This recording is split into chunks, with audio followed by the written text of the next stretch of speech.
चलो बच्चों, let's read this question. Question says the correct statement about H2O2R. हमें बताना है H2O2 के लिए कौन सा स्टेटमेंट करेक्ट है, right? Option A, use in treatment of effluents. Option B, use both as oxidizing and reducing agents. C, the two hydroxyl groups lie in the same plane.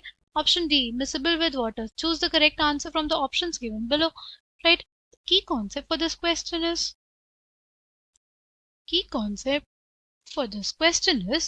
hydrogen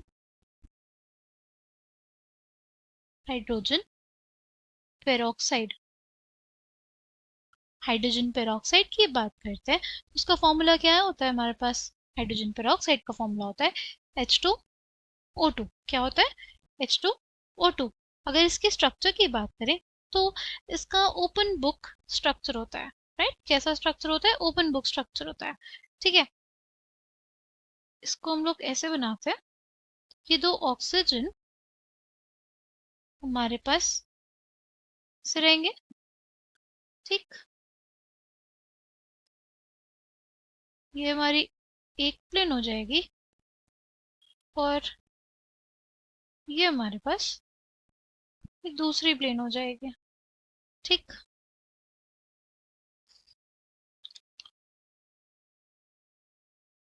ये hydrogen और ये hydrogen, ये हमारे पास कैसा structure होता है? एक open book structure होता है. कैसा स्ट्रक्चर होता है? एक ओपन बुक स्ट्रक्चर होता है, ठीक है. तो ये जो मॉलिक्यूल है हम देख सकते हैं कि क्या है, नॉन प्लेनर है, राइट. एक प्लेन हमारे पास ये वाला है, राइट. ये एक प्लेन हमारे पास,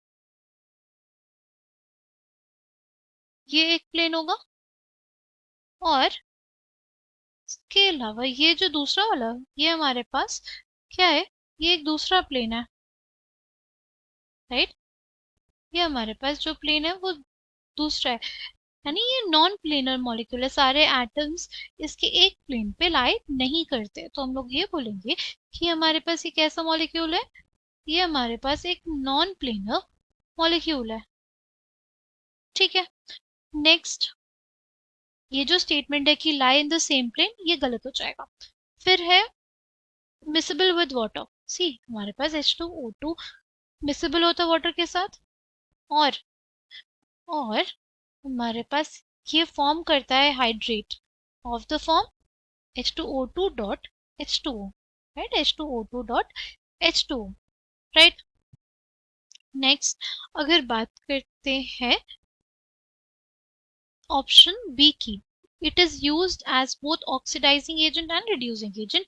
ये जो स्टेटमेंट है ये भी हमारे पास करेक्ट है. इसको एज ऑक्सीडाइजिंग एजेंट भी यूज किया जाता है और एज रिड्यूसिंग एजेंट भी यूज किया जाता है. ऑक्सीडाइजिंग एक्शन की बात करें, CaFe+2 है, राइट. इसको ये ऑक्सीडाइज करके क्या बना देगा?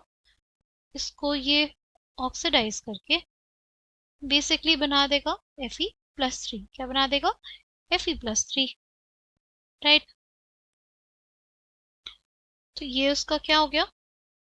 ऑक्सीडाइज कर दिया उसने. किसको? इसने ऑक्सीडाइज कर दिया Fe+2 को. +2 से +3 बन गया, यानी ऑक्सीडेशन नंबर इंक्रीज हुआ, ऑक्सीडेशन हुआ. तो हमारे पास H2O2 यहाँ पे क्या हुआ? यहाँ पे it plays the role of oxidizing agent. तो यहाँ पे ये ऑक्सीडाइजिंग एजेंट का रोल प्ले कर रहा है, राइट. अगर हम दूसरी रिएक्शन देखें HOCl के साथ H2O2 की reaction, results in the formation of H3O plus Cl minus plus O2, right. अगर हम लोग ध्यान से देखें तो यहाँ पे देखो, हाइड्रोजन +1 ऑक्सीडेशन स्टेट में है, ऑक्सीजन -2, राइट. तो Cl किस में होगा? +1 ऑक्सीडेशन स्टेट में होगा और यहाँ पे -1 में, यानी इसकी ऑक्सीडेशन स्टेट क्या हुई है? डिक्रीज हुई है, यानी रिडक्शन हुआ है. रिडक्शन हुआ है तो यहाँ पे H2O2 will be reducing agent. यहाँ पे रोल प्ले कर रहा है एज रिड्यूसिंग एजेंट. तो यहाँ पे हमने देख लिया कि वो ऑक्सीडाइजिंग एजेंट का भी रोल प्ले कर सकता है और रिड्यूसिंग एजेंट का भी, राइट. तो हमारे पास ऑप्शन बी करेक्ट है, ऑप्शन डी करेक्ट है। ए की बात करते हैं, use in the treatment of effluents. Option A हमारे पास करेक्ट है, राइट। इसको यूज किया जाता है एफ्लुएंस के ट्रीटमेंट में, बिकॉज क्या होता है, ये एक माइल्ड डिसइंफेक्टेंट होता है। ये क्या होता है, एक माइल्ड डिसइंफेक्टेंट होता है, इस वजह से इसको यूज किया जाता है फॉर ट्रीटमेंट ऑफ एफ्लुएंस। तो यहाँ पे कौन से स्टेटमेंट करेक्ट है, ए बी और डी करेक्ट है। कौन से ऑप्शन में दिया है, ऑप्शन सी में, option C will be correct. I hope you understood it well. Thank you, all the best.